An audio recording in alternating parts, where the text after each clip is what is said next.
नमस्कार दोस्तों, मैं हूं संजय राजन। हमारे चैनल द पब्लिक नोट में आपका एक बार फिर बहुत बहुत स्वागत है। हुआ वही जिसकी उम्मीद थी। संघ प्रमुख मोहन भागवत ने जो बयान दिया था कि हिंदुस्तान में रहने वाला हर इंसान हिंदू है और अब अलग अलग धर्मों में चले गए लोगों के फिर हिंदू धर्म में घर वापसी होनी चाहिए। मैंने अपने इसके पहले के कार्यक्रम में कहा था, अंदेशा भी जाहिर की थी कि संघ प्रमुख का ये बयान एक बड़ा विवाद पैदा करेगा, और हुआ भी ऐसा ही। हालांकि इसमें कोई दो राय नहीं है या फिर इतिहास गवाह है कि हमारे देश में इस्लाम का जन्म नहीं हुआ, बल्कि मुगल काल और उसके इर्द गिर्द के कालखंड में जब मुस्लिम आक्रांताओं ने भारत का रुख किया तो भारी तादाद में हिंदुओं को जबरन धर्म परिवर्तन करा के इस्लाम कबूल कराया गया, और बाद के कालखंड में परिस्थिति वश यानी सनातन के बाह्य आडंबर कर्मकांड की वजह से नाराज होकर हिंदुओं ने इस्लाम और ईसाईयत को अपना लिया। मोहन भागवत ने ऐसा कुछ भी गलत नहीं कहा जिसको लेकर इस्लाम के ठेकेदारों ने हाय तौबा मचाना शुरू कर दिया है। अब देखिए, जमीयत उलेमा ये हिंद के प्रमुख हैं मौलाना अरशद मदनी। संघ प्रमुख के घर वापसी के बयान ने मानो उनके दुखते रग पर हाथ रख दिया। आइए सुनते हैं मौलाना अरशद मदनी को, आखिर वो कौन सा बयान है जो आज चर्चा का विषय बना हुआ है। जो 70 साल में कहने वाले लोग पैदा नहीं हुए थे, आज खड़े होकर के कह रहे हैं कि हम 20 करोड़ मुसलमान और 6 करोड़ क्रिश्चियनों को अपने घर वापस लाएंगे। यानी 20 करोड़ मुसलमानों को हिंदू बनाएंगे, 6 करोड़ क्रिश्चियनों को हिंदू बनाएंगे। ऐसा मालूम होता है कि सिर्फ उन्होंने अपनी मां का दूध पिया है, किसी और ने नहीं पिया।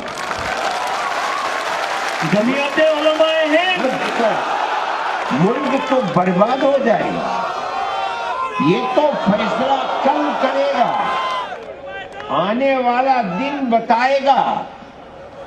तो सुना आपने किस तरह की भाषा का इस्तेमाल मौलाना अरशद मदनी कर रहे हैं।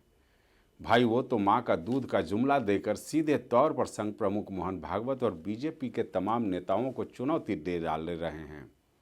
मदनी साहब, हकीकत को समझिए। केवल आबादी 20-22 करोड़ हो जाने से ही सब कुछ चंगा नहीं हो जाता। संघ प्रमुख मोहन भागवत ने तो सिर्फ एक प्रस्ताव रखा है कि जो लोग कालांतर में हिंदू थे और किसी परिस्थिति वश इस्लाम कबूल कर लिए तो वो अपने घर वापसी करना चाहें, यानी इस्लाम छोड़कर हिंदू धर्म को अपनाना चाहें, तो निश्चित तौर पर वो ऐसा कर सकते हैं। ऐसे बयान को तोड़ मरोड़ कर पेश करने वाले मदनी साहब तो मानो पूरे कौम को अपनी तकरीर से भड़काने की मुहिम में ही जुट गए। मदनी साहब को ये समझना चाहिए कि इस तरह के प्रस्ताव पर माँ के दूध का जुमला इस्तेमाल कर चुनौती देने की ज़रूरत ही क्या है। इसे शालीनता के साथ भी तो कहा जा सकता है। बात केवल घर वापसी की ही नहीं है, बल्कि भारत में रहकर राष्ट्रगान और राष्ट्रगीत का भी अपमान करने के लिए इस्लाम में धर्म के ठेकेदार आमादा हैं। अरे भाई, आपने सुना है किसी दूसरे मुल्क में कि वहाँ की जनता ने कभी अपनी राष्ट्रीय गीत, राष्ट्रीय भाषा या राष्ट्रगान का अपमान किया हो या कहा हो कि हम फलां धर्म को मानने वाले हैं, ऐसे में हम राष्ट्रगान या राष्ट्रगीत नहीं गा सकते। वंदे मातरम को लेकर सबसे पहले यही जमीयत उलेमा हिंद ने ही विरोध किया। बाद में पर्सनल लॉ बोर्ड ने भी वंदे मातरम गायन के नए गाइडलाइन का विरोध करना शुरू कर दिया। एक बार फिर सुन लिया जरा मदनी साहब को क्या कह रहे हैं वंदे मातरम के गाइडलाइन को लेकर। मुल्क में वही रहेगा कि जो हमारे नजरिए के एतबार से चलेगा।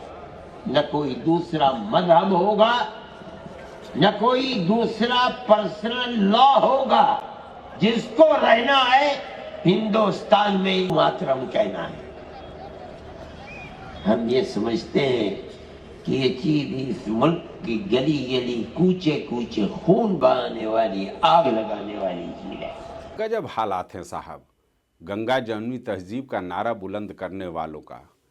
आपको भी ये समझना होगा कि मुसलमानों के मदरसों को आधुनिक शिक्षा से जोड़ने के लिए केंद्र और प्रदेश सरकार ने कितना धन खर्च किया। भारत के ज़्यादातर मदरसों को आज भी सरकारी धन से ही अनुदान दिया जाता है। ऐसे में देश के संवैधानिक व्यवस्था पर सवाल खड़ा करके लगता है मौलाना मदनी और उनके जैसी कुछ ताकतें आडंबर की अपनी दुकान को चलाते रहना चाहते हैं। मेरे ख्याल से इस्लाम हो या हिंदू धर्म हो, सब में कुछ कट्टरपंथी ताकतें हैं जो नहीं चाहती कि उनकी दुकान कभी बंद हो, क्योंकि धर्म के अंधविश्वासी खेल वाले इन्हीं दुकानों से करोड़ों रुपयों की कमाई के साथ साथ सियासत में दबाव की राजनीति भी कारगर होती है। मैंने आपको बताया था अपने कार्यक्रम डराते हैं ये आंकड़े में कि किस तरह से 1951 से लेकर अब तक भारत में लगातार इस्लाम धर्मावलंबियों की तादाद लगातार बढ़ती जा रही है। इसमें करीब करीब 43% का इजाफा हो चुका है और वहीं हिंदू धर्मावलंबियों की आबादी में 8% की कमी आई है। ये चिंता का विषय निश्चित तौर पर हो सकता है, क्योंकि देखते देखते इसी रफ्तार से बढ़ती ये आबादी अल्पसंख्यक से कब बहुसंख्य हो जाएंगी, ये समझने की आज ज़रूरत है। ऐसे में अगर भागवत ने घुसपैठियों को डिटेक्ट और डिपोर्ट करने की बात कही तो क्या इस पर भी किसी को ऐतराज हो सकता है?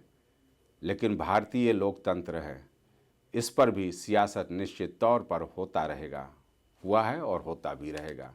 तो मदनी साहब को मैं सलाह ज़रूर देना चाहूँगा कि चाहे 20 करोड़ मुसलमान हो या फिर 6 करोड़ ईसाई, ये कहीं बाहर से तो भारत में नहीं आए, सब हिंदुस्तानी है और कालांतर में सब हिंदू ही थे। मौलाना अरशद मदनी भी अपने वंश परंपरा में जाएंगे तो वो पाएंगे कि वो भी कभी हिंदू परिवार के ही हिस्सा थे। फिर घर वापसी के प्रस्ताव पर आग बबूला होने की ज़रूरत ही क्या है। तो चलिए आज के लिए बस इतना ही। आगे हम इसी तरह के मुद्दों पर अपनी बेबाक राय लेकर आपसे मुखातिब होते रहेंगे। फिलहाल मुझे दीजिए इजाज़त। नमस्कार।